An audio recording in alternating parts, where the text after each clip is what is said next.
জামাইকে না জানিয়ে চলে আসলাম বাজারে কিছু কেনাকাটা করতে। নিজের পরিশ্রমের টাকা দিয়ে জামাইয়ের জন্য কিছু কেনাকাটা করব। যার কাছে আমার ভিডিওটি ভালো লাগবে না অবশ্যই স্কিপ করে যাবেন, পেছনে বসে সমালোচনা কম করবেন। কেনাকাটা পরে বাসায় এসে কিছু রান্না বাড়া করলাম।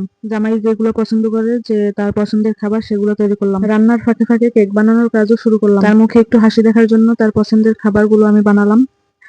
তার কাছে চকলেট কেকও খুব পছন্দের, তার চকলেট কেকও তৈরি করলাম। এই যে জামাই, তোমাকে বলতেছি অবশ্যই কথাগুলো মন থেকে শুনবা। আজ তোমার জন্য শুধু কেক না, আমার সমস্ত ভালোবাসা উজাড় করে দিলাম এই মুহূর্তে। তোমার প্রত্যেকটি দিন হোক আনন্দে ভরা।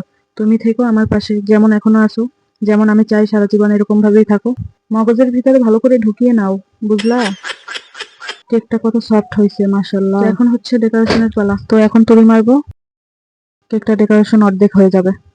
তো আবারও তুড়ি মারার পরে ডেকোরেশনটা পুরোই কমপ্লিট। ম্যাজিক ম্যাজিক, সারাদিন শুয়ে বসে থাকি, মোবাইল টিপি, আমার জামাই এটা মনে করে।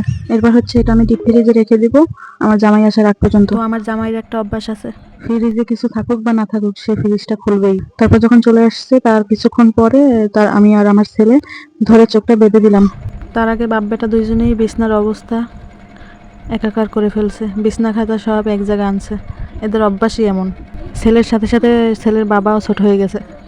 তো হাজব্যান্ডের মুভমেন্টটা কেমন দেখতেই তো পারতেছেন, সে খুব খুশি। গিফট পেতে কারই না ভালো লাগে, আর যদি হয় গিফটটা প্রিয় মানুষের দেওয়া, হোক না সেটা সামান্য কিছু। তো জামাই যখন কেকটা দেখে তখন বলতেছে কি, আমি তো ফ্রিজ খুললাম, তো আমি তো কেকটা দেখলাম না, কেকটা পাইলা কই তুমি?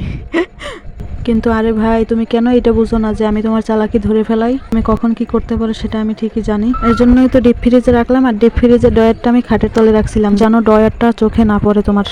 বাপের চাইতে ছেলে মনে হয় যেন অনেক খুশি। খুশিতে আমার বিছনা আলু ভর্তা হয়ে গেছে।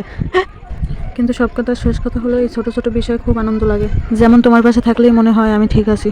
ভাবছি কেকটা যেমন ধীরে ধীরে পরিপূর্ণ হয়ে উঠছে, তেমনি আমাদের জীবনটাও সাজিয়ে তুলছি আমরা একসাথে, এক একটা বছর, এক একটা মুহূর্ত। কিন্তু এই কথা তো বলতেই হয়, আমি আমার জামাইয়ের মতো মন ভুলা শয়তান না। আমার ঠিকই সব মনে থাকে। তো কারেন্ট না থাকার কারণে ভিডিওটা ক্লিয়ার হচ্ছে না। তো এই ছিল আজকের এই ভিডিও। তো সবাই ভালো থাকবেন, সুস্থ থাকবেন। আল্লাহ হাফেজ।